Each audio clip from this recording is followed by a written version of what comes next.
الشيطان الرجيم بسم الله الرحمن الرحيم إن الله اشترى من المؤمنين أنفسهم وأموالهم بأن لهم الجنة يقاتلون في سبيل الله فيقتلون ويقتلون. دیکھو نبی کریم صلی اللہ علیہ وسلم لوگوں کو سمجھا رہے تھے اسلام کی طرف آنے کے لیے. ہمارے نبی کو بڑی تکلیف پہنچائی. ایک مرتبہ کا واقعہ ہے کہ ابو جہل مل گیا. اللہ کے رسول کو اس نے بہت برا بھلا کہا, بہت برا بھلا کہا, یہاں تک کہ اس نے ایک پتھر اٹھایا اور ہمارے نبی کے سر مبارک کے اوپر دے مارا, جس سے سر مبارک زخمی ہوا اور خون بہنے لگا.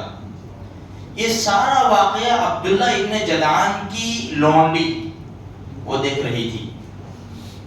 تھوڑی دیر ہوئی, ہمارے نبی کے یہ پیارے چچا ابھی اسلام نہیں لائے تھے, حضرت حمزہ رضی اللہ تعالیٰ عنہ شکار سے واپس آ رہے تھے, تیر کمان سب ساتھ میں موجود تھا. عبداللہ ابن جدعان کی باندی نے روک لیا. کچھ خبر بھی ہے کیا ہوا؟ ابو جہل نے تمہارے بھتیجے کو اتنا برا بھلا کہا اور سر کے اوپر پتھر مارا جس سے خون نکل گیا. غصے میں بھڑک اٹھے. یہ بنو ہاشم کے قریش کے بڑے طاقتور نوجوان تھے, بڑے طاقتور جوان تھے. یہ سیدھے گئے حرم کے اندر, اس لیے کہ ان کی میٹنگیں وہاں ہوا کرتی تھی, وہاں بیٹھتے تھے یہ لوگ. اللہ کے رسول جب تشریف لے جاتے, سجدہ وغیرہ کرتے, نمازیں پڑھتے, تکلیف پہنچاتے تھے ہمارے نبی کو, تو سیدھے تیر کمان کے ساتھ حرم میں پہنچ گئے. اور ابو جہل بیٹھا ہوا تھا, اس کے سر کے اوپر جا کر کھڑے ہو گئے اور کہا کہ بے وقوف, تو نے میرے بھتیجے کے ساتھ یہ سلوک کیا.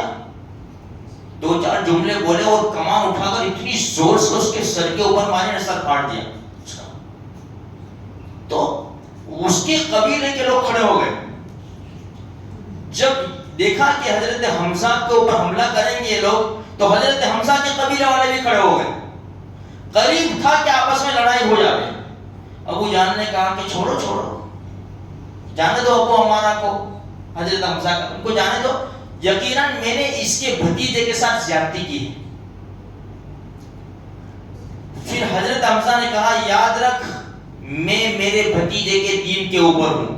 ابھی اسلام نہیں لائے تھے, وہ بھی قوم کے لیے کہہ دیا, اپنے خاندان کے لیے کہہ دیا کہ میں اسلام پر ہوں. پھر اسلام لیا ہے الحمدللہ, اور اللہ تبارک و تعالیٰ نے ایسا اسلام قبول کیا ان کا, بہت بڑا فائدہ ہوا. احد کے میدان میں بڑی دردناک شہادت ہوئی, بڑی دردناک شہادت. لڑ رہے تھے بڑے جوش کے ساتھ.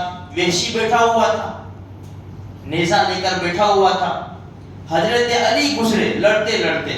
وحشی, حضرت وحشی کا بیان ہے, جب اسلام قبول کر لیا حضرت وحشی رضی اللہ تعالیٰ عنہ نے, پھر انہوں نے کہا پہلے میرے پاس سے علی گزرے, حضرت علی.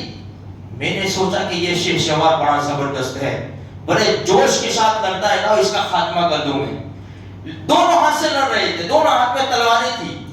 جس طرح ان کی تلواریں چل رہی تھی, آنکھیں بھی چل رہی تھی, چاروں طرف دیکھ رہے تھے. وہ میرے اوپر بھی نگاہ پڑی. انہوں نے سوچا غلام ہے, اس کو کیا مارنا ہے. میری بھی ہمت نہیں ہوئی کہ ان کو ماروں میں. آگے نکل گئے. تھوڑی دیر ہوئی, حضرت حمزہ آئے, لڑتے لڑتے وہ بھی دونوں ہاتھوں سے لڑ رہے تھے بڑے جوش کے ساتھ.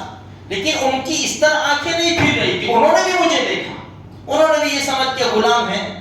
جب وہ تھوڑا سا آگے نکلے, اتنی زور سے میں نے نیزہ پھینکا کہ ناف کے نیچے گھس گیا, وہیں گر گئے.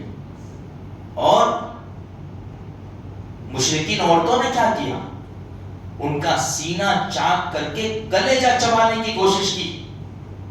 ان کے کان ناک وغیرہ کاٹ کر ہار بنا کر پہنا. اتنی دردناک شہادت ہے حضرت حمزہ رضی اللہ تعالیٰ عنہ کی. تو میرے بھائیوں, کہنے کا مقصد یہ ہے کہ دین قربانی مانگتا ہے. ہم یہ چھوٹی موٹی قربانی نہیں دیں گے تو آج ہمارے حالات دیکھو کیسے ہیں. آج مسلمان غیروں کے تہوار مناتا ہو گیا, مسلمان لڑکے راکھی باندھتے ہو گئے, مسلمان بچے پٹاخے پھوڑتے ہو گئے. یہ دین کی کمی کی وجہ سے ہے. صحابہ کرام کے واقعات اپنے بچوں کو سنائیں گے تو ایک دین کا ولولہ پیدا ہوگا. ورنہ ہماری قوم کے بچے دیکھو کس حالت کے اندر کل زندگی گزار رہے. اللہ تبارک و تعالیٰ سب کو ایمان کے اوپر جمائے رکھے اور ہم سب کو جب موت آئے تو ایمان کے اوپر اللہ ہمارا خاتمہ نصیب فرما.